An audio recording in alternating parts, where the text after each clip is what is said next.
Tak, darsni boshlaymiz. Ekranda ko'rib turgan testlaringiz markazda o'tkazildi, mock test sifatida va onlayn guruhimda ham shu testni ishladik. Tahlil qilib beraman. Faqat o'quvchilar qiynalgan testlarda shu jonli efirda bitta tahlil qilib beraman. Odatda o'quvchilar g'azal tahlilida adashyapti. Holbuki g'azal tahlili eng katta ballni beradi. Shuni shuning uchun bu g'azal tahlilini sal mukammalroq, tushunibroq bajarish kerak. Ya'ni keng yondashuv qilib, kengroq fikrlab, to'g'ri javob topishga maksimal tarzda harakat qilish kerak bu g'azal tahlilida. Chunki eng katta ballni mana shular beradi.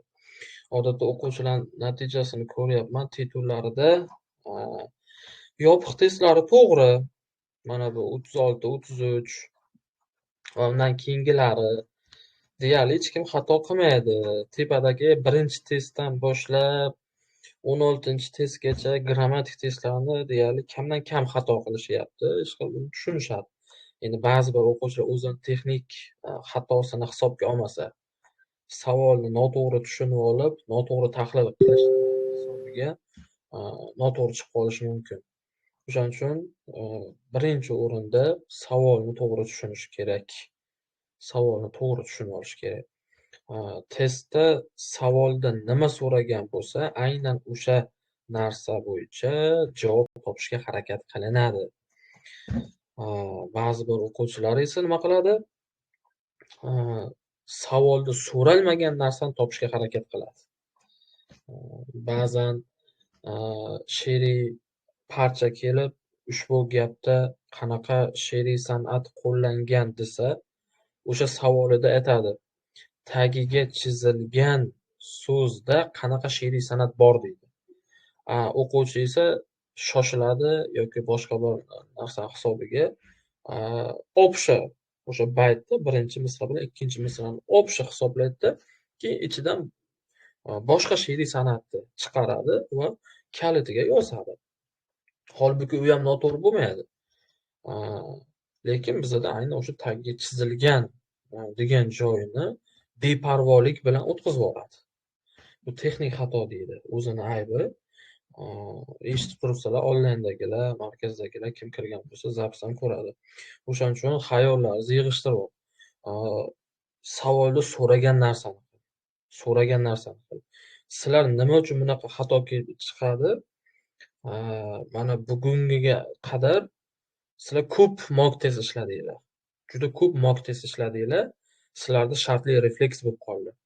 O'sha 41-savol kelsa, she'riy san'atni so'raydi deysizlarda, faqat bu yerda she'riy san'at yozib ketasizlar. Ikkinchi she'riy san'at so'rasa, ikkinchisini ham topib qo'yasizlar. Holbuki savolini shu kungacha sizlar ko'p test ishladinglar, variantlar ishladinglar. Deyarli ko'p savollarni qolibi bir xil tuzilgan.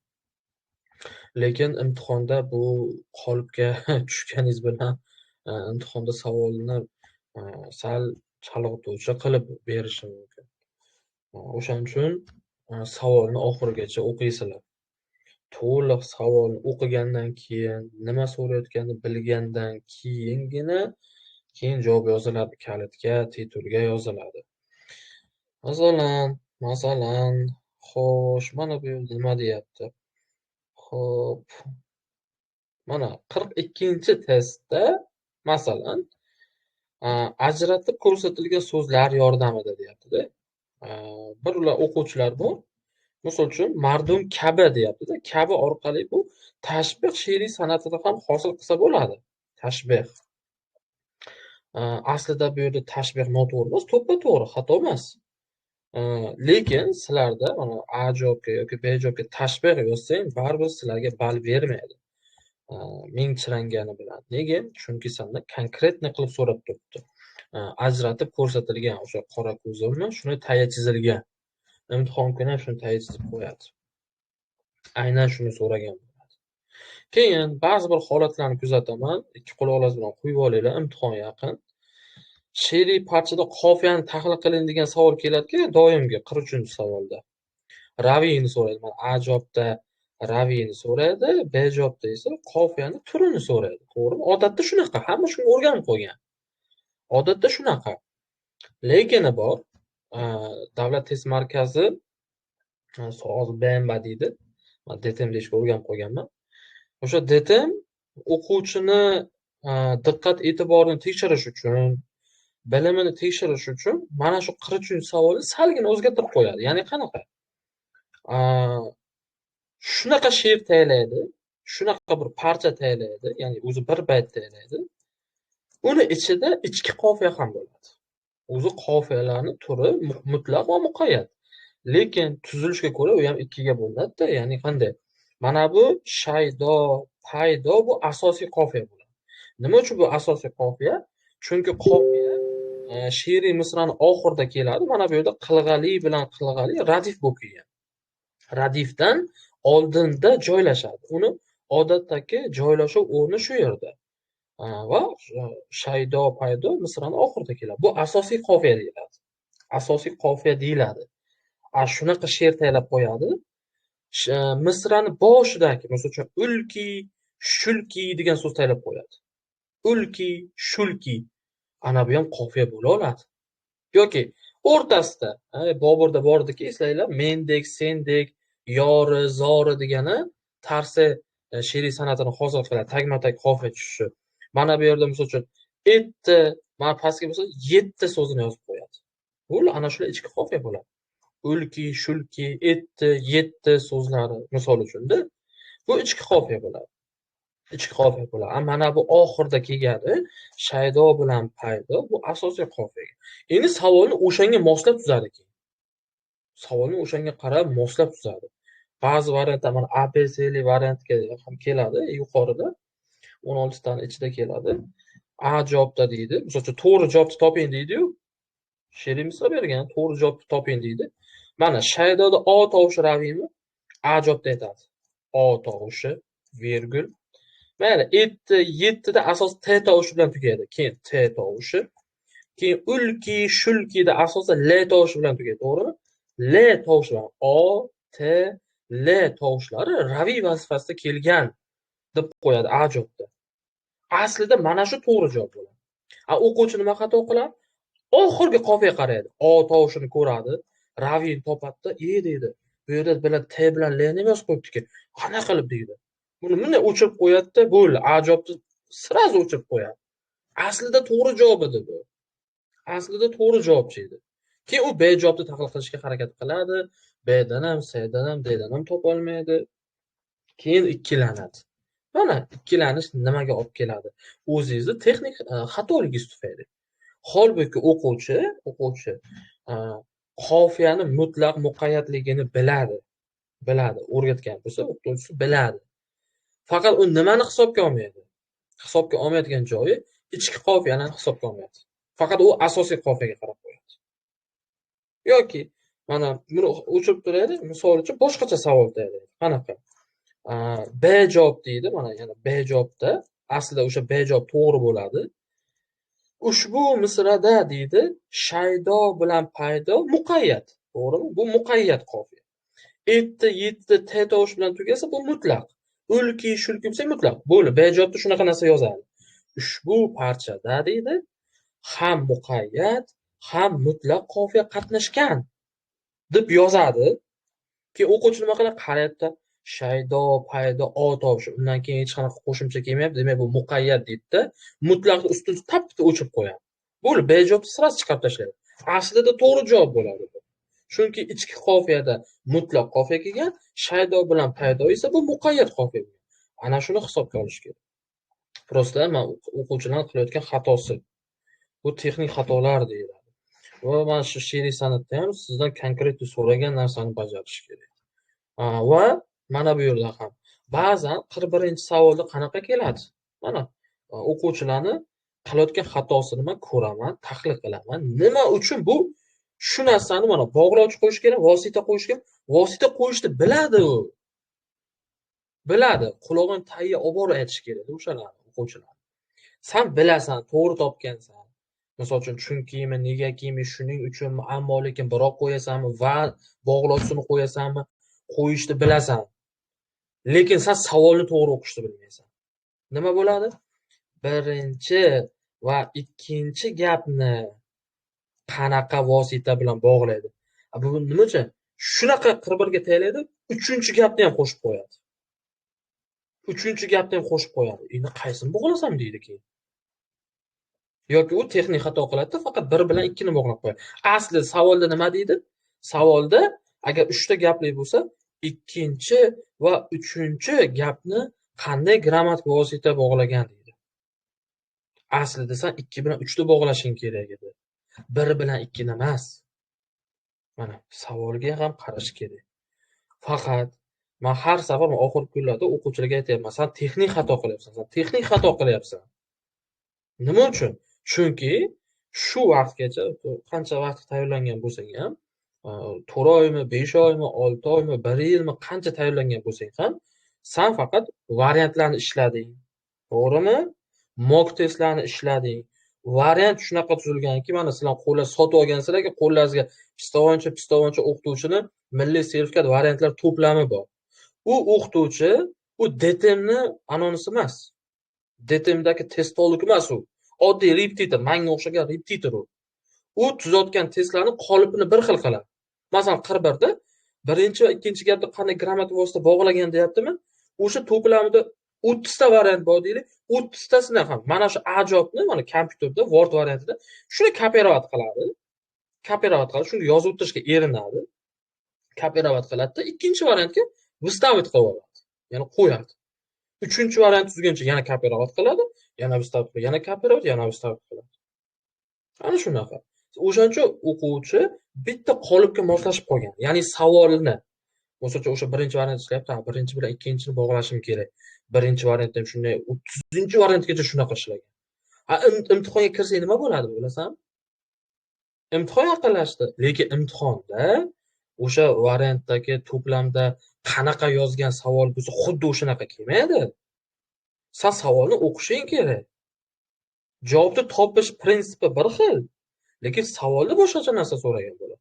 Mana boya aytgandek, ba'zan 40-savol, 42-savolni umumiy, mana birinchi misra bilan ikkinchi misradan umumiy she'riy san'at so'raydi. Mana ushbu keltirilgan she'riy parchada, she'riy misrada qanaqa she'riy san'at qo'llangan deyapti. Bu bilan nima tushunish kerak savolda? Sandan umumiy topsang ham farqi yo'q deyapti. Umumiy topsa ham. Masalan, umumiy topsam qanaqa? Qaranglar. Kabi so'zi orqali men tashbih topaman. Keyin qora ko'zim bilan ko'zim qorasi teskari qo'llanyapti. Men tardaks topaman. Ko'ryapsizlarmi? Men shu misra o'zida ikkita she'riy san'at topaman. Ana endi vaziyat o'zgaryapti. Savol o'zgargandan keyin vaziyat ham o'zgaradi. Ajratib ko'rsatilgan desa, men endi kabiga qaramayman. Tashbih bo'lsa ham men tashbih yozmayman. Qora ko'zim qorasi teskari qo'llanyaptimi? Men nima yozayotganman? Tardaks yozayotganman. Chunki menga tagiga ajratib ko'rsatgan. Men faqat shundan topishim kerak. Ana, vaziyat o'zgaradi shuning uchun. Savolni bu bilan nima demoqchiman? Savolni oxirigacha o'qi deyapman. Avvalgi variantlarga sen qotib qolgansizlar. Qolgan hammada shunaqa. Men kursimga qatnashganmi yoki bu zapisimni keyinchalik boshqalarga ko'ra hammalar bitta tipga qotib qolgansizlar. To'plamni ishlar, mayli kanallardan mock test ishlar, bitta tipga qotib qolgansizlar. Bundan chiqishning yo'li mana shu gaplarni ikki qulog'ingda tursin sen. Savolni oxirigacha o'qirkanman de. Xohlasang yotishingdan oldin 30 marta takrorlaganda keyin uxla. Imtihon oldi. Yoki imtihonga kirishdan ham oldin ustozim aytdi, avval savolni oxirigacha o'qiyman. Savolda nima so'rayotganini bilaman, keyin testda ishlayman degan gapni 30 marta takrorlab keyin imtihoningga bor. Shuning uchun savol noto'g'ri. Bu tepadagi savollardachi to'g'ri javobni toping deydi va oxirida ma degan qismini o'qimay qo'yadi. Misol uchun mana berilgan gap haqidagi to'g'ri fikr qaysi javobda berilmaganda ma'sini o'qimaydi o'sha. U faqat nimani o'qiyapti? To'g'ri fikr deyapti, bo'ldi. Men variantda ABCD faqat to'g'ri variantni topishim kerak. Mana shu joyigacha o'qiydi. Berilgan gap faqat to'g'ri fikrni. Lekin ko'rgansizlar o'zlaringiz shunaqa savol kelishini. Hammalaringiz ko'rgansizlar. To'g'ri fikr berilmagan ma qo'shimchasini qo'shib qo'yadi falakatlar. Chunki o'quvchi oxirigacha o'qisin deydi. Agar sen to'g'ri fikr topsang, aslida 3 ta variant to'g'ri bo'lishi kerak. Bittasi noto'g'ri bo'lishi kerak. Sen A javobni olyapsan, mana bu to'g'ri javob. Aslida B javob ham to'g'ri. C javob ham to'g'ri. Faqat sen xatosini topishing kerak. Aslida D javob to'g'ri bo'lishi kerak. Ana, mana bunaqa vaziyat bo'lib qoladi. Ba'zan bir ikkita o'quvchilardan eshitaman-da, oxirigacha ma degan joyini o'qimaydi-da, "Ya, ustoz, men to'g'ri javobni olib qo'yibman" deydi. Baraka topkur, sen nima deyapsan o'zi? Sen to'g'ri javobni topgan bo'lsang, bu yerda 3 tasi to'g'ri javob bo'lishi kerak. Ko'rinib turadiki, o'quvchi demak faqat bitta variantni tahlil qilgan. Ravish holi fe'l kesimga bog'langan. Faqat shuni tahlil qilgan. Nimaga mana bu B bilan C'ni tahlil qilmagan? Shu yerda uni xatosini men bittadan bilib olaman. Chunki u oxirigacha tahlil qilmagan. Men nima deyman? Hammalaringizga oxirigacha javobini topsang ham, misol uchun mana shu yerda balki A javobdir, balki D javobdir. Mayli, D javob to'g'ri bo'lsin.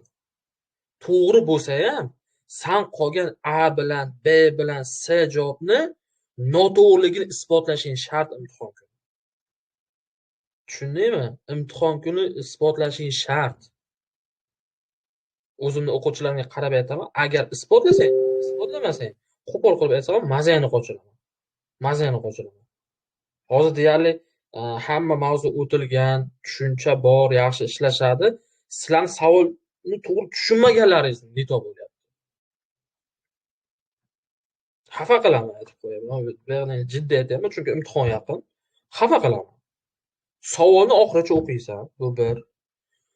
Agar senda xato javob bo'lsa, qolgan 3 ta javobni to'g'riligini isbotlaysan. Mana vositali to'ldiruvchi deyapti. Vositasiz to'ldiruvchi tobelanganmi? Topasan shuni ichidan. Topasan. Bir-bir qilib strelka qilib, bog'lab, gap bo'laklarni topib topasan. A javobim to'g'rimidi? Ravish holi fe'l kesimga to'g'ri tobelangan ichidan topasan. Mayli u D javob to'g'ri qilib belgilangan bo'lsa ham. B javobda qaratqich aniqlovchi tobelangan deyaptimi? Topasan ichidan shuni. Topasan. 3 ta javobingni ham konkretni to'g'riligini isbotlaysan. Demak, noto'g'risi D javob. Keyin D ni belgilaysan. Ustoz, unda bizga vaqt yetmaydi-ku, deydi o'quvchi. Bilaman, sizlar ba'zi birlaringiz ichidagi miyaga aylanayotgan fikrni o'qib turaman. Vaqt yetmaydi-ku. Yasha, o'shaning uchun nima qilish kerak ekan? Mana bunaqa tahlil qilish uchun, agar shunday tahlil qilsang, o'zingga o'yinli bo'lasan, o'zingga ishonching ortadi. Testdan chiqqandan keyin nima bo'ldi ekan deb hayiqmaysan. O'zing bilan ishonch bilan kirasan. Mana bu yerda grammatik tahlilni o'zingga ishonch olib kir. Ishonch bilan men qila olaman, bo'ldi. Mana shu yerda 3 tasini to'g'riligini isbotlam, deja 100% to'g'ri. Men uchun misol uchun endi. Hali tahlil qilganim yo'q. Mana bunday ishlash kerak-da testda. Xayol surmasdan imtihon kuni ba'zi bir chalg'ituvchi voqealar bo'ladi. Xayol surmasdan konkretni ishlashing kerak. Konkretni. Chatga bormisan, yo'qmisan, ismingni aytaman, Zuhra. Zuhra, sen aytding. 10-testni ishlay olmayapman deding. Lekin o'tuvdim. 10-testda tartibi qanday? Tartibini aytganimdan keyin ishladim. Ishloldi o'sha qiz. Ishloldi. Faqat tartib bo'yicha yo'q, tartib yo'q. Nima dedim? Zuhra, birinchi bu gapda sodda gap bormi, qo'shma gap? Darslarimni eslayman. Nechta video darsimdan men faqat shundan boshlayman. Yo, ko'rdingmi, qaysi biringda luboy kelgan joyimni tobelantirib ketganimni ko'rdingmi? Qaysi biring ko'rding? Yoki har bir kishi qilib hech qanaqa ega kesim to'ldiruvchi aniqlovchi holni topganim yo'q. Sirazi tobelantirib ketganimni ko'rdingmi? Yo'q, hech qaysing ko'rmaysan men kursimda unaqa narsani. Men birinchi bo'lib ushbu gapda sodda gapmi, qo'shma gapmi? Nechta gap bor, agar qo'shma gap bo'lsa, 3 tami, 4 tami topasan, belgilaysan. Ikkinchi nima o'tasan? Kesimni topasan. Kesimga so'roq berish orqali egani topasan. Keyin o'sha gapingdan kesim bilan egani topdingmi? O'sha gapni oxiriga o'tasan. Ya'ni kesimni yonidagi gap bo'laklar. Misol uchun to'ldirish turadi. Kitobni o'qimoq, nimani o'qimoq deb so'rov berib, to'ldirish qilib, keyin boshiga qarab, siljib, tahlil qilib ketasan. Keyin ikkinchi gapga o'tasan agar qo'shma gap bo'lsa. Ikkinchi gapda ham kesim, ega, keyin oxiridan ikkinchi darajali bo'laklar. Uchinchi gap bo'lsa, uchinchi gapda ham xuddi shunaqa qilasan. Keyin variantga qaraysan. Degandim, keyin topdi. O'sha paytda o'quvchini fikrlash nimasi qotib qoladi. Qotib qoladi. Ana shu paytda men gaplarimni esla. Har bitta testni ishlash prinsipini o'rgatganman. Nimadan boshlash kerak, nimadan to'xtaladi. Mana bu 11-savol ham shunday. Mazmun va grammatik jihatdan bog'lanishmi? Nima qilingan ekan? Ushbu gapda nechta gap borligini topasan. Keyin agar sodda gap bo'lsa, birinchi kesimni topasan, keyin egani, boshqa gap bo'laklarini, keyin variantga qaraysan. A, B, C, D ga qaraysan. O'shanda javob aniqroq bo'lib ko'rinadi. Aniqroq bo'ladi. Shuning uchun necha olayotganman degan o'zlari ko'zlagan C plyusmi, Bmi, B plyusmi, Ami, A plyusmi qaysi bo'lsa ham o'zingga ishonch bilan chiqasan imtihondan. Ya, bir marta ko'rayotgan o'sha abituriyentlarga oxirgi shans kelgan hozir. Oxirgi shans. Mana shu kirayotgan 19-20 aprelda mana shu kuning sani hal qilib beradi. Ertangi natijangni hal qilib beradi. Shuning uchun har doim ehtiyot bo'lib ishlash kerak. Ehtiyot bo'lib, xayolni joyiga qo'yib, spokойно ishlash kerak. Qoidalar asosida ishlash kerak. Qoidalar asosida. Men hozir boshdan oxirigacha tahlil qilib berish niyatim yo'q. Chunki ba'zi birlarni kalitini o'zi tanlab berdim. Kaliti bor. To'g'ri javoblarni ko'rishga, noto'g'ri bo'lsa o'sha kalitdan tekshirib olishadi. Ko'p o'quvchilar xato qilayotgan masala bu ilmiy matn bilan orasida mumtoz matn ham bor, badiiy matn, Temur Xotin berilgan. Keyin g'azal tahlili. Mana shu bo'yicha ham yana bir ikkita ma'lumotlar berib ketaman.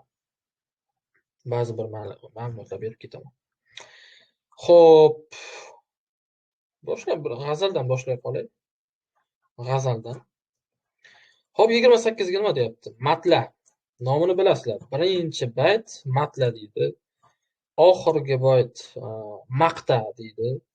Oxirgi baytdan bitta oldingi baytni begona bayt deyiladi. Birinchi bayt matla so'rayaptim. O'quvchilar aksariyati berayotgan savol bilan boshlayman tahlilni. Ustoz, g'azal kelsa qiynalaman. Nega qiynalasan? Chunki unda men avval umuman ko'rmagan, ishlatmagan yoki o'qimagan so'zlarim keladi. Ya'ni menga notanish bo'lgan so'zlar keladi. O'sha so'zni men qandan bilaman? deydi. Xo'sh, bunga javob birinchisida imtihon payti pastiga berib qo'yadi. O'sha qiyin bo'lgan so'zlarni izohini berib qo'yadi. Lekin bu, ya'ni shunaqa so'zlar keladi, lekin uni izohi bo'lmaydi. Mana bu yerda 10 tasini izohi bor. Sen xohlagan so'zni ba'zan izohi bo'lmasligi mumkin. O'sha pastida izohi bo'lmasligi mumkin. Unda uni qanday topiladi? Agar izoh berilmagan bo'lsa, vaziyatdan kelib chiqib topiladi. Bitta o'quvchi mendan so'radi. Ustoz, mana bu so'zning ma'nosi nima dedi? Men ham bunday ko'rdim. Yo'q, bilmayman dedim. Yo'q, bilmayman dedim. Rostdan bilmayman dedim. Keyin test ishladim. O'sha 4-baytmi, 3-baytga kelgan ekan, o'sha notanish so'zi, lug'ati ham yo'q ekan. G'azalni mazmunidan kelib chiqib aniqlab olsa bo'ladi. Ya'ni gap nima haqida ketyapti? Birinchi misrada ijodkor nima dedi? Va o'sha aynan birinchi misrani ikkinchi misraga moslashtiriladi. Tushunyapsizlarmi? G'azal shunaqa tuziladi. Sizlar mana faqat g'azalni AB'sini ishlashdan tashqari, ijodkor g'azalni qanaqa yozish strukturasini ham bilib olinglar-da. Ijodkor shunaqa yozadi. Ya'ni birinchi misrada tasavvur qilinglar, bir narsani ikkinchi narsaga o'xshatdimi? Mayli, xohlagan narsasiga o'xshatsin. Ma'shuqani yuzini oy desin, boshqa balo-battar desin, o'xshatsin. Va bilinglarki, ikkinchi misrasi o'sha birinchi misrasiga aloqador bo'ladi. O'sha qiyin degan so'zning ikkinchi misraga keladi. Aloqador bo'ladi. Balki yana unga o'xshash bo'lgan qaysidir voqea hodisa bilan taqqoslaydi, voqea hodisa bilan o'xshatadi. Tamsil she'riy san'ati bu, hayotiy dalillash. Orazin yopqoch, ko'zimdan sochilur har lahza yosh. Ya'ni nima? Ma'shuqa orazin yopsa, oshiqni ko'zida har lahza yosh oqadi. Bu o'zbekcha ta'bili. Endi ikkinchi misrasi bor-ku, bo'ylakim paydo, hamma yoddan biladi. Birinchi misraga uzviy 100% aloqador bo'ladi. Chunki g'azal shunaqa tuziladi. G'azal shunaqa. Bo'ylakim paydo bo'lur yulduz, nihon bo'lg'ach quyosh. O'ylab ko'rki deyapti, agar quyosh yo'qolsa, osmonda yulduzlar paydo bo'ladi. Ya'ni endi bu nima aloqasi bor desa, ma'shuqa yuzini yopganmidi? Yuzini yopdi, bu yerda nima yopilyapti? Quyosh yopilyapti. Demak, ana shu yerda ham ijodkor ma'shuqaning yuzini quyosh deyapti. Ko'zimdan sochilur har lahza yosh dedi, birinchi misrasida. Yosh oqadi ijodkorning, o'sha oshiqni deylik. Oshiqni ko'zidan bo'ylakim yulduz paydo bo'lur, yulduz deyapti-ku. Demak, bilginki quyosh yoshiriladi. Yulduz paydo bo'lyaptimi osmonga? Bilginki o'sha yulduz oshiqni ko'z yoshi bo'ladi. Nima uchun? Chunki yuzini yoshirgandan keyin ko'z yoshi chiqdimi? Bunda ham xuddi shundaydi. Quyosh yoshiringandan keyin nima chiqadi? Yulduz chiqadi. Mana bunday moslashtiriladi. Mana bu misralar hammasi shunaqa tuzilgan. Sizlar faqat ABSni topishdan tashqari shu narsani anglab olinglar. G'azal mana shu tipda tuziladi. Birinchi misrada ijodkor bir narsani bir narsaga o'xshatdimi, bilginki ikkinchi misra unga aloqador. Endi ikkinchi misra u alohida dunyo. Ikkinchi misrani birinchi misrasida ijodkor bir narsani bir narsaga o'xshatadi. Chunki g'azalni o'zi o'xshatish. O'shaning uchun men o'xshatish deyapman. Bir narsani ikkinchi narsaga o'xshatyaptimi, bilginki ikkinchi misrasi unga aloqador. Moslashtiraversan. Mana. Masalan, xo'sh, shu yerda umuman любой bitta so'zimni aytaymi? Umuman bilmaydigan so'zimni aytaymi? Tak. Qaysi so'zni aytsam? Yuzidan chimmidir tushgan sovuq oqim, bu sarsar bilan hozir darsi toshibdir. Hammasi lekin o'zbekcha so'zlar ekan. Savdogar yetimlar emas, bu zulmat so'zida Iskandar adashibdir. Yuzingga surtibon go'zal chekibdir, qoshig'a o'sma, balo usul yarashibdir. Ko'ngil voqif ulug' payvasta, qoshlar hayratidan ikkov birga qatlinda egib boshini egibdir. Necha ko'p desa xaziyon. Mana misol uchun men xaziyon so'zini bilmayman. To'g'risi. Qolgani deyarli o'zbekcha, hammasi bilinadigan so'zlar. Xaziyon so'zini bilmayman, lekin bu yerda izohi yo'q. Xaziyon so'zini bilmayman. Anshpayt nima qilinadi bilasizlar? Men sirazi agar mana bu yerda 9-bab, bu yerda matla dedi-ku, agar savolni o'zgartirib qo'yadi ular. Maqta haqida to'g'ri hukm toping. Mana 28-savol maqta haqida boshlanyapti. Nima deb o'ylaysizlar? Men maqtani 28da ishlayman deb o'ylaysizlar? Shaxsan men uni qilmayman. Nega? Sababini aytaymi? Chunki g'azal nima haqida ketayotganini men oldin bilishim kerak. Ilohiy ish haqida ketyaptimi yo Alloh taoloni ulug'laydigan g'azal yozganmi yoki ma'shuqa oshiq ayriliqqa uchraganmi, uchramaganmi? Oshiq ma'shuqaning yuzini nimalarga o'xshatgan, qomati va boshqa nimalarga o'xshatgan? Birinchi men g'azalni mavzusini bilib olishim kerak. Bilib olganimdan keyin men 28-chi men maqtani ishlay olaman. Chunki o'sha mavzuga moslashtiraman-da. Bu go'yoki shunaqa narsa. O'rtaga bitta osh kelgan. Oshni o'rtasida go'shi bor. Siz oshni qayerdan boshlab yeysiz? Boshidan boshlab yeyiladi. Sizlar boshidan, ya'ni birinchi baytdan, matndan boshlamayapti-da, nima haqida ketayotganini mag'zini chaqmayapti, oshni boshidan yemayapti-da, o'rtasidan yemoqchi. Ya'ni 7-baytdan, 8-baytdan yoki 9-baytdan tahlil qilishni boshlayapti. Go'yoki oshni o'rtasidagi oshdan bu, ana go'shidan boshlayapti. U noto'g'ri-da. Kimdir ko'rsa, "Parasating bormi, uyalmaysanmi?" deydi. O'shaning uchun har doim g'azal boshlanayotgan vaqtda, tahlil qilinayotganda imtihonda birinchi bayt o'qilinadi. Odatda 28-savol matla haqida keladi, lekin har doim ham emas. Shu jihati bor. Mana sizlar o'sha qolipga moslashib qolgansizlar deymanki, hamma qo'llanmalarda, hamma to'plamda 28 matlardan boshlanadi. Lekin men imtihonda shunaqa vaziyat ko'rganman, maqtadan boshlangan. Maqtadan boshlangan. O'sha payt men 28 ishlamayman.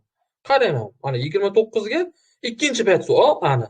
Ikkinchi baytda ishlasa yaxshi misol uchun. Chunki g'azal nima haqida ketayotganini ikkinchi baytdan ham bilib olsa bo'ladi. Odatda maqtada xulosa beriladi. Oxirgi 9-ga unda xulosa beriladi. O'shaning uchun birinchisi boshlab olish kerak. Ha, nima debdi? Bizdan endi matla so'ragancha mayli, qulay bo'ldi. Matladan boshlaymiz. Moslashtiraman. Bu oqshom mahvashim ruxsori, ya'ni mahvash kim? O'sha ma'shuqasi.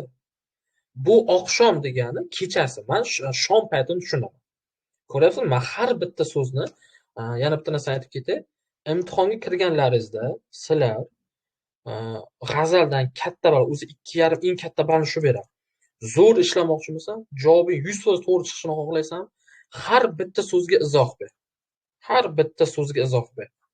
Mayli oqshom nimaligini bilsang ham, o'sha imtihon kuni xotirangda, ichingda, tasavvuringda fikrla. Men oqshomni nima? Oqshom bu kechki payt. Ya'ni shom payti. Osmon qizaradi-yu, kunduz bilan qorong'uni tutash joyi shom payti. Ana shu oqshom bo'ladi. Mahvash. Mahvashda ko'pincha ma'shuqa aytiladi. Mahvashim deydi. To'g'rimi? Bu ko'plar juda ko'p kelgan bu narsani. Mahvash bu demak ma'shuqa, ya'ni oshiqni sevgan yori bo'ladi. Ruxsor nima? Yuz. Mahvashim ruxsori deyapti. Yuz ko'pincha shu oraz, uzor, ruxsor bo'lib keladi. Oraz, uzor, ruxsor. Oy birla talashibdir. Oy nima? Bizni tushungan oy, o'sha osmondagi fazoviy jism. Oy bilan talashibdi. Mana talashibdi. Talashibdi nima degani? O'zbek tilida moslashtirsa, talashmoq fe'li, tortishmoq fe'li, bahslashmoq fe'li. Ko'rdingizmi? Men sinonimini keltirsam, g'azalda nima deyotganimni tushunib olaman. Sinonimlar keltiraman. Demak, kech bo'lgan mahvashda, ya'ni ma'shuqani yuzi oy bilan bahs qilyapti, tortishyapti, talashyapti, urush qilyapti, jang qilyapti. Mana sizga shuncha variant. Endi ikkinchi misraga. Emas anjum. Mana anjumni ma'nosi keltirilgan ekan. Mana anjum nima? Yulduzlar. Yulduzlar. Endi emas deyapti. Bu bo'lishsizlik qo'shimchasi, to'g'rimi? Anjum emas. Falak ahli ochiq ko'zlar qarashibdir. Ochiq ko'zlar qarashibdir. Ana endi qaranglar. Emas anjum, ya'ni bu yulduz deganmi o'zi? Ha, yulduz degan ekan. Yulduz emas. Falak ahli. Mana har bitta so'zga men tahlil qilay. Falak ahli deganda men nima tushunaman? Mana u oddiy bir o'quvchi, abituriyent kelgan vaqtda falak ahli nima ekan deydi. Falak ahli nima ekan? Ana endi moslashtiryapman. Qanday moslashtiraman birinchi misraga? Falak ahli deganda men birinchi misrada mana bu oy, jism, ya'ni fazoviy jism bo'ldimi? Ko'chma ma'noda falak bu osmon. Osmonni aholisi bu sayyoralar bo'ladi. Sayyoralar bo'ladi. Ko'chma ma'noda hech qanday men hozir falak ahlini mahvashda yuzi deb ayta olmayman. Chunki mahvash yuzi qanday mantiqiy jihatdan falakda ahli bo'ladi? Yo'q. Moslashtiryapman, shu oy bo'lishi mumkin. Ya'ni umuman aytganda falak ahli bu osmoniy jismlar. Yupiter, Saturn, boshqa sayyoralar. Yulduzlar emas. Falak ahli, ya'ni butun galaktika desa ham bo'ladi. Mana butun galaktika, butun osmonnada quyosh sistemasi deylik. Falak ahli ochib ko'zlar qarashibdir. Bu nima deyapti? Ochib ko'zlar deyapti. Demak, men ko'chma ma'noda tushunyapmanki, falak ahli ko'zini ochyapti-da.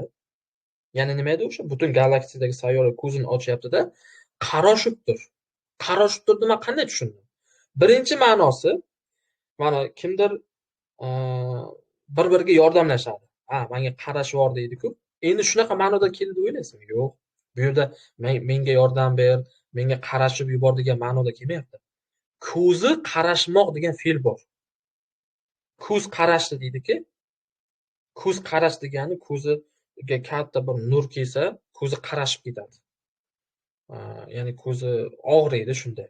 Demak, men tushunamanki, birinchi misolga moslashtirsam, demak, yulduzlar emas, ya'ni balki yulduzlar emas, butun fazodagi aholi, butun fazodagi sayyoralar ko'zini ochganda ko'zi qarashib ketibdi. Nima uchun ko'zi qarashgan? Chunki Mahvashni ruxsori ochilgan. Mahvashni ruxsori birinchi oy bilan talashdi.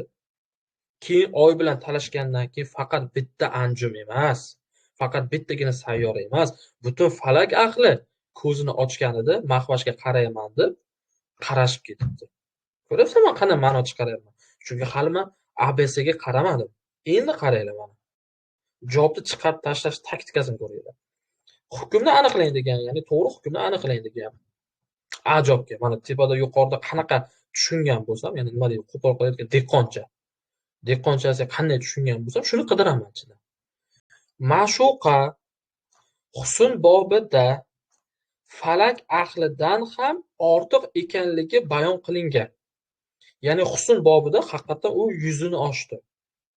Chunki falak ahlidan ham ortiq degan joyni men qayerdan ko'ra olaman? Chunki butun falak ahli ko'zi qarashib ketgan. Butun falakning ahlini ko'zi qarashgan. Men hozir A javobda xato deb o'ylamayapman.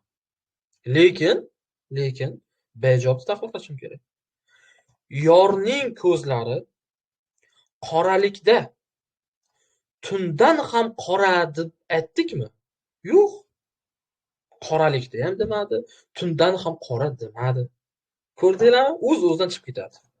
Qachonki siz dehqoncha qilib, sinonimlardan foydalanib tahlil qilsangiz, birinchi misrani ikkinchi misraga moslashtirsangiz, sraz 100% chiqib ketadi. Men misol uchun mana shu yerda imtihon kirsa ham menga tushsa 100% noto'g'ri deyman bu javobni.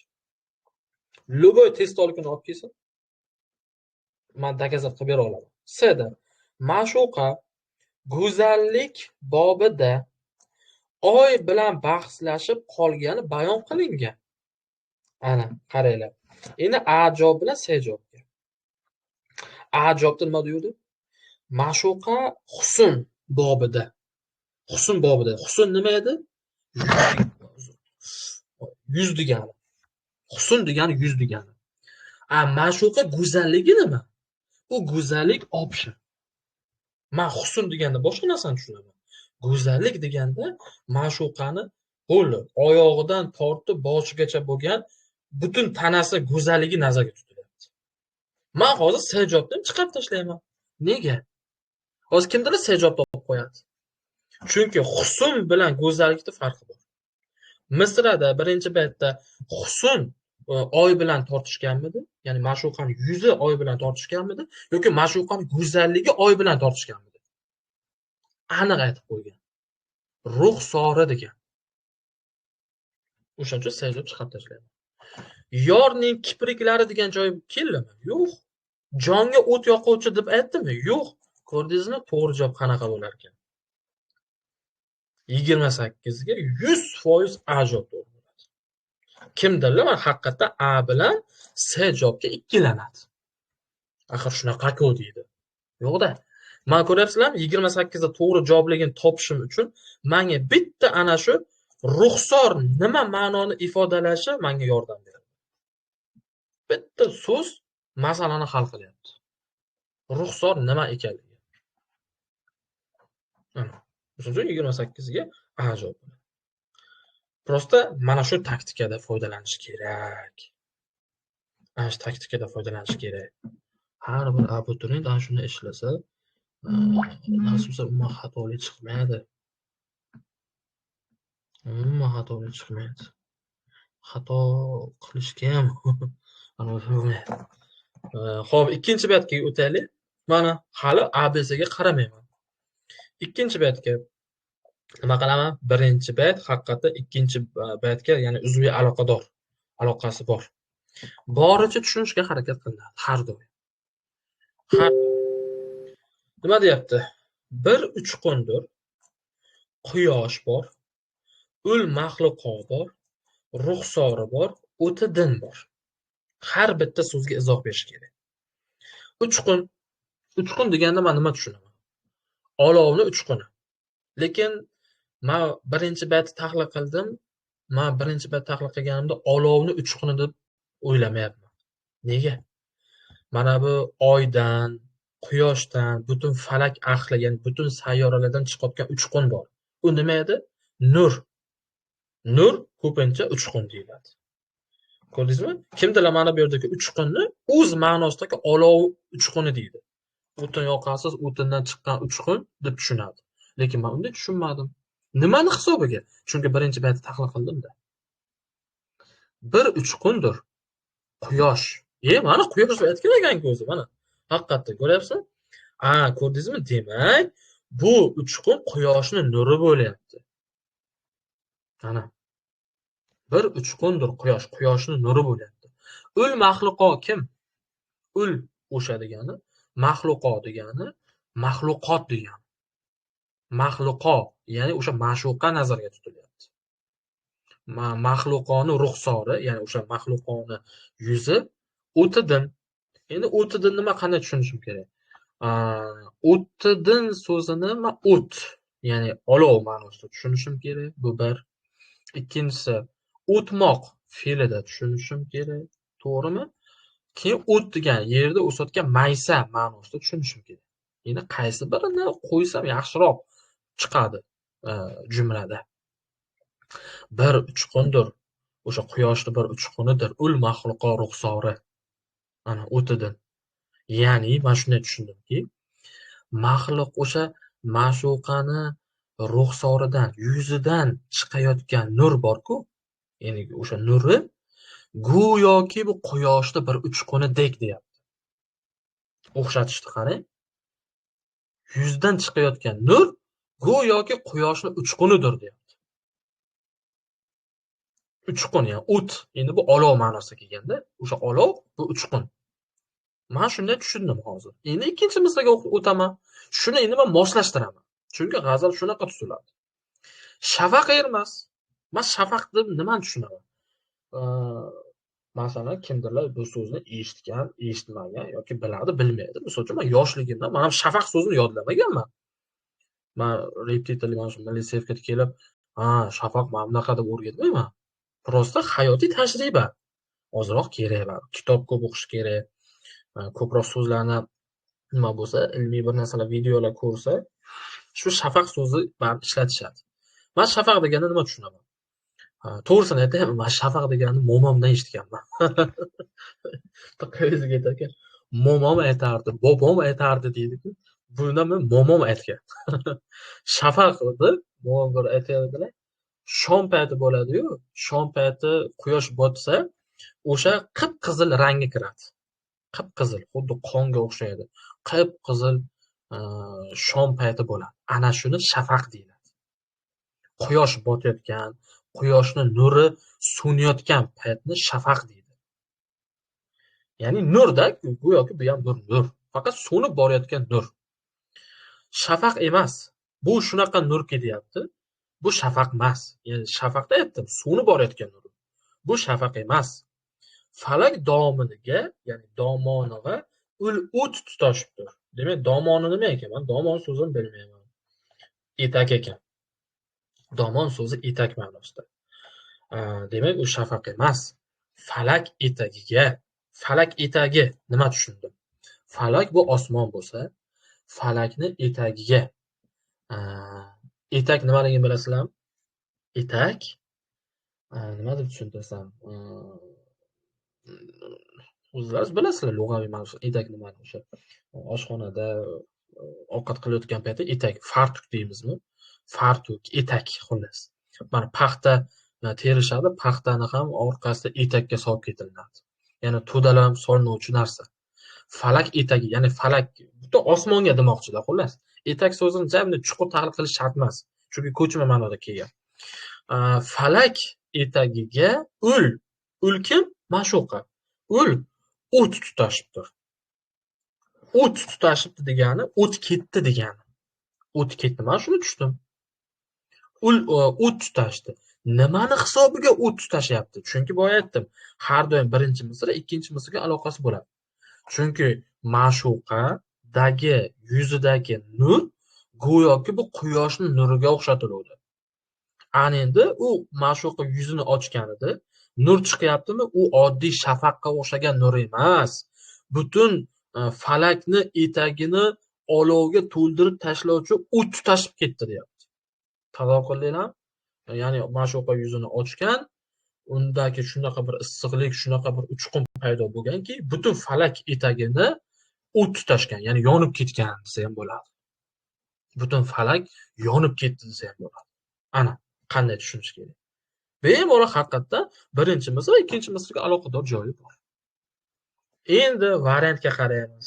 Variantga xuddi shunaqa taqlid qildik, mana dehqonchasi deylik. Nima deyapti? Aks etmagan, demak nima? Xatosini topaman. Shunda 3 tasi to'g'ri ma'lumot bo'ladi, bittasi noto'g'ri ma'lumot bo'ladi. Qarang, ajabdir. Yorning nuravshon yuzi oldida quyosh uchqun kabi nursiz bo'lib qoladi. Endi qarang, nursiz bo'lib qoladi degan joyi. Yorning nuravshon yuzi, haqiqatan u ham xuddi nurga o'xshagan issiqlik chiqardi. Oldida quyosh uchqun kabi nursiz bo'lib qoladi degan tahlilga uncha qilmadik. Bir uchqundir quyosh. Qaranglar, quyoshni kichkina uchqun degan ekan. Quyoshni oddiygina uchqun degan ekan. Ya'ni bilasizlar, uchqun bitta kichkinagina olovcha bo'ladi. Kichkinagina. Shunga moslashtirsa bo'lar ekan. Go'yoki maxluqa o'sha ma'shuqani yuzidagi chiqayotgan nur, quyosh uni oldida, demak, bittagina uchqunga o'xshab qolar ekan. Moslashtirsa bo'lar ekan. Bu to'g'ri ma'lumot. Xato demadim. Haqiqatdan nursiz bo'lib qoladi. Ya'ni kichkina nur, uchqun bo'lib qoladi. Ma'shuqa yuzining shu'lasini ko'rganlar qip-qizil shafaq deb o'ylashibdi. Unaqa tahlil qilmading. U go'yoki shafaq emas deyiladi. Shafaq emas deydi, shafaq deb o'ylashibdi. Ammo u shafaq emas edi. Davomida bor ekan lekin. Qolganini ham o'qiymiz. Yorning yuzidan taralayotgan qip-qizil shu'la falakka qadar yetibdi. Chunki falak o't tutashib ketganda. Falakkacha yetib borgan. Falakkacha borgan. Bu ham to'g'ri. Endi ma'shuqaning nuravshon yuzini ko'rganlar kim ko'rgan edi? Shuni ham eslab olaylik. Kim ko'rgan edi? Ul maxluq ruxsor o'tida shafaq, falak, butun falak ahli ko'rgan edi, to'g'rimi? Endi tepada birinchi misrda oy ham ko'ruvdi. Oy ko'rgan, butun falak ahli ko'ryapti. Ya'ni butun sayyoralar deylik, quyosh ko'ryapti, to'g'rimi? Ana nima deyapti? Ma'shuqaning nuravshon yuzini ko'rganlar quyosh botgandan keyin chiqadigan yulduzlar deb o'ylashibdi. Yo'qda, o'ylashibdi. Ya'ni butun o'sha ko'rganlar kim edi? Butun sayyora ahli. Demak, quyosh botgandan keyin o'sha shafaq deb o'ylashdimi? Yo'qda, shafaq emas deb aytildi-ku. Mana, shafaq emas deb aytildi. Mana B javobga qarang. Qizil shafaq deb o'ylashdi, to'g'ri, boshida. Keyin ammo u shafaq emas edi deyilganida ikkinchi misrada. Demak, xatos qayerda bo'lar ekan? D javobda bo'ladi. Haqiqatdan. Mana, qolganlar hammasi mantiqiy jihatdan xuddi shunaqa tahlil qildik. Faqat D ning xatosi quyosh botgandan keyin chiqadigan yulduzlar deb o'ylashibdi. Mana. Aslida unda deb o'ylashmagan edi. Demak, o'shanda xatosi D javob bo'ladi.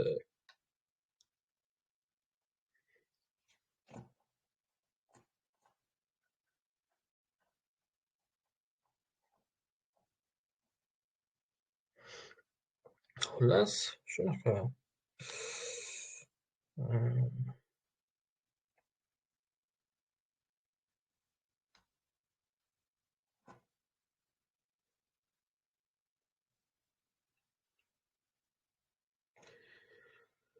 Xo'p. Past bir minut.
Chalg'ib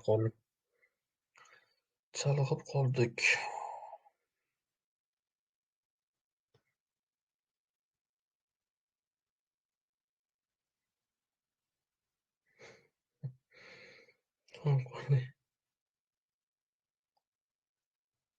Hop, nima qilayotgandik? 30 ga. Tak, 30 ga nima dedi? G'azal haqidagi qaysi hukm to'g'ri emas? Xatosini topish kerak. Birontasini tahlil qildikmi shuning uchun? Oshiq ma'shuqasini oyga o'xshadi, yo'q, hali qilmadik. Oshiq o'z yorini quyoshga o'xshatadi. Yo'q, oshiq o'zini yulduzlarga o'xshatadi. Oshiq o'zini Iskandar shohga o'xshatadi. Keyingi baytlar ekan. Keyingi baytlarni tahlil qilsak, keyin javob topsa bo'ladi. O'sha Iskandar qani edi? O'sha Iskandardan boshlasa yaxshi bo'ladi. Iskandar. Ha, mana Iskandar bor ekan. Sochi savdosida gar yetmasam, laliga tong ermas. Lal degan qimmatbaho tosh yoki lab ma'nosida keladi. Ki bu zulmat ichida necha Iskandar adashibdir. O'zini ijodkor oshiq o'zini Iskandarga o'xshatgan. Iskandarga o'xshatgan ekan. Iskandar shohi. Biz xatosini topamiz. Oshiq ma'shuqasini oyga o'xshatadi. Shu oyni topaylik. Qaysi baytda bor ekan?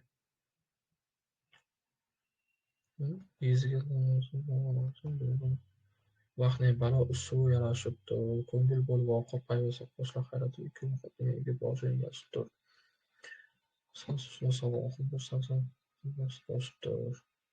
Falak mehri buluti quyoshning yuziga ko'rinmas. Demak, tun uzilgan ul oy. Ha, mana ul oy bor ekan-ki. Bor ekan. Ma'shuqa oyga o'xshatgan ekan. Ul oyning ishqi savdosi uning boshidan oshibdir degan ekan. Ul oy bor ekan. Ya'ni 3-baytda. Demak,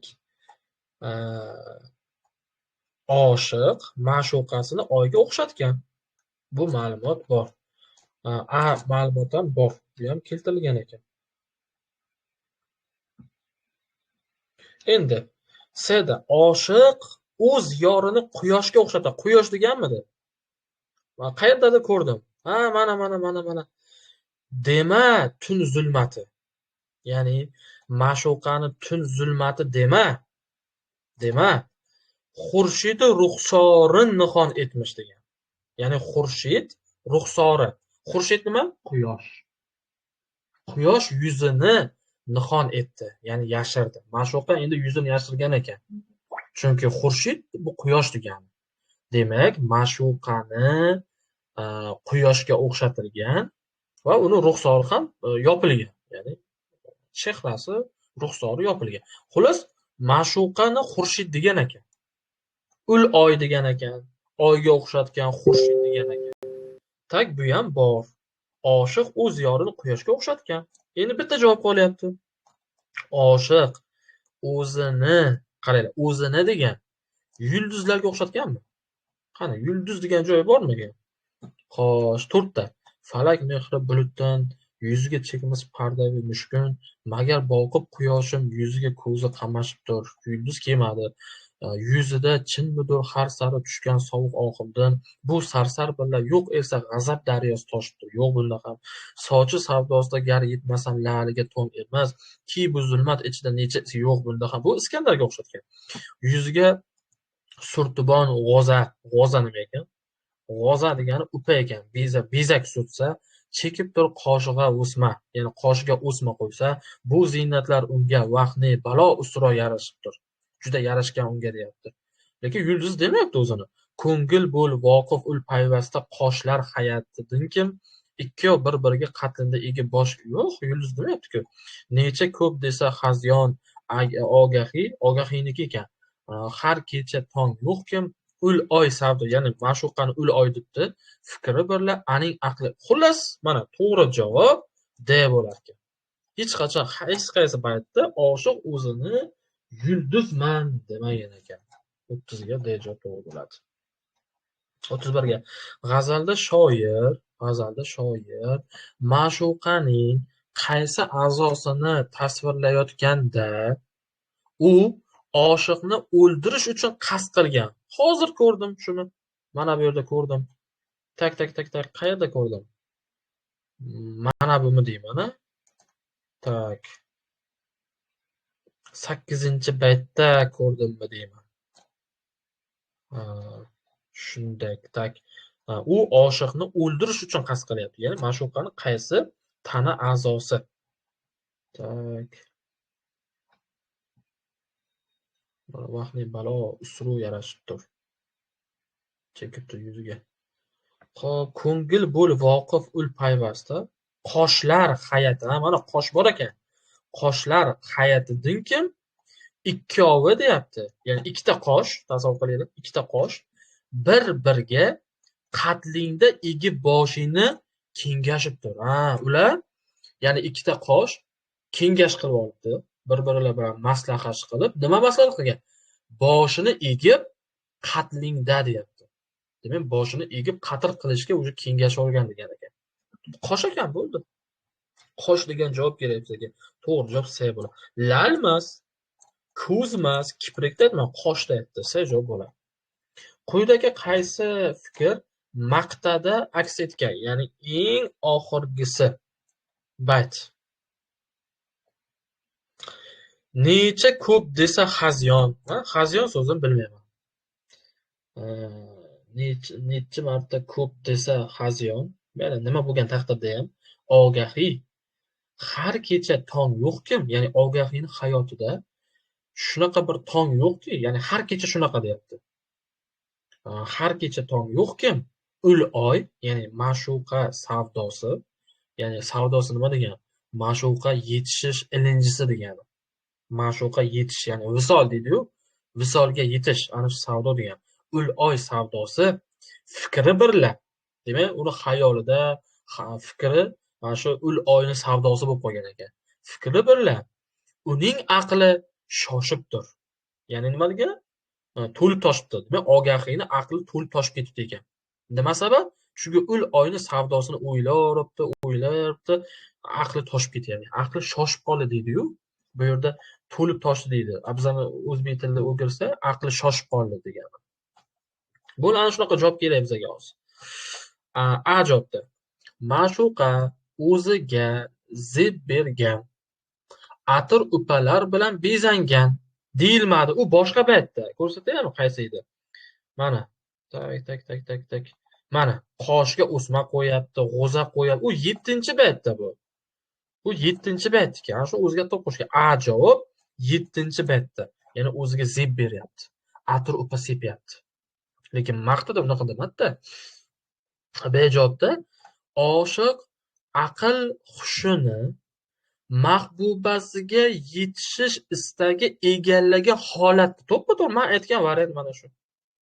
Xatolik ko'rmadim hozircha. C. Ma'shuqa oshiqqa yetishish teskarisi. Bitta gap aytaymi? Hech qaysi g'azalda, hattoki Navoiy bo'lsin, boshqa bo'lsin, mana bu gap hech qachon bo'lmaydi. Amaliy jihatdan bo'lmaydi. ma'shuqa deyapti. Oshiqqa yetishish uchun. Teskarisi aslida. Oshiq ma'shuqaga yetishish uchun joniga qasd qilishga tayyor deyiladi. Hech qachon mana bunaqa variantda testga kelmaydi. Testga kelish tursin. Hech qaysi ijodkor bunaqa g'azal yozmagan. Mana kerak bo'lsa sizlarga fakt. Hech qaysi ijodkor ma'shuqa oshiqqa yetishish uchun hech qachon harakat qilmaydi. Teskarisi bo'ladi. Xato, javob xato, ham. Oshiq mahbubasiga yetishish uchun nimada oliymi? Oliy safarga otlan. Yo'q, safarga ketdi deyilmagan. Bo'ldi.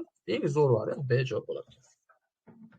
Ana shunday tahlil qilinsa, 100 ga 100 to'g'ri javob chiqadi. Nasib ertaga. Faqat sal tasavvur qilib, misralarni birinchisidan ikkinchisiga moslashtirib, so'zma-so'z sinonimlardan foydalanib, tasavvur qilish kerak, moslashtirish kerak. Mana misol uchun shu dejodda qaysi edi? Xazyon so'zini bilmadim. Kerak emas menga. Nima uchun kerak bo'lmadi aytaymi? Chunki qolgan joyini o'qidim, nima haqida gap ketayotganini o'zi bilib oldim. Shuning uchun menga xazyon so'zi lug'aviy ma'nosi nima menga umuman qiziq emas. Chunki voqea nima haqida ketadigan. Yo, ketyaptimi? Safarga otlanyaptimi? Yo'q. Xazyon yoki atrofa qilyaptimi? Yo'q. O'zi ko'rinib turibdi javob qaysiligi. B javob to'g'ri bo'ladi. Xo'p, tahlil qildik. G'azal tahlili bo'yicha qolgan nimalarni kaltini berib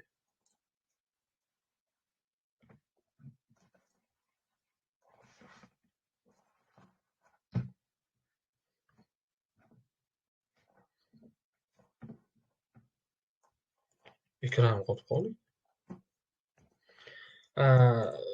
Qolganini g'azal tahlillarini ekranga kanalga bergan ekanman. Javoblarni ko'rib olasizlar. Ochiq testlarni 1 dan 35 gacha va yopiq testlarni ham tekshirib olasizlar. Agar kimdir ishlamoqchi bo'lsa, tekshirib olsin. Bu hozir tahlilimni ham tayyorlab beraman. To'liq qilayotganim yo'q, chunki qolganlarini uddalasa bo'ladi. Xato, kamchiliklar qilgan bo'lsangiz ko'ringlar, xatolarni to'g'rilab yodlab olinglar. Asosan shu g'azal nimalardan qilamiz. Onlayn kursga, onlayn guruhimga sizlarga hozir mana shunaqa milliy sertifikatdan g'azal tahlil va ilmiy matn, badiiy matn tahlillarini tayyorlab beraman. Video zapisini tayyorlab beraman, uni ko'rasizlar. Har kun 2 ta video tayyorlab beraman. 2 ta variant tayyorlab beraman, o'sha to'liq ko'rasizlar. G'azal tahlil. Unda ham g'azal tahlilini xuddi shunaqa tahlil qilganman. Ilmiy matnni ham o'qiganman, ichidan javob topishni o'rgatganman. Nimalarga ahamiyat beriladi, to'liq tushuntirib aytib o'tib ketaman. Buguncha darsimizni tugatamiz. Nasib bo'lsa, qaranglar, onlayn guruhimda chorshanba kundan boshlab har kunlik dars qo'yamiz. Har kun mock test ishlaymiz. Har kun tahlil qilamiz. Faqat vaqti shu abitga bo'ladi. 14:00 da boshlanadi. Hop, bugungi darsni yakunlaymiz. Sog' bo'linglar, omon bo'linglar. Darsni zapisini tayyorlab beraman.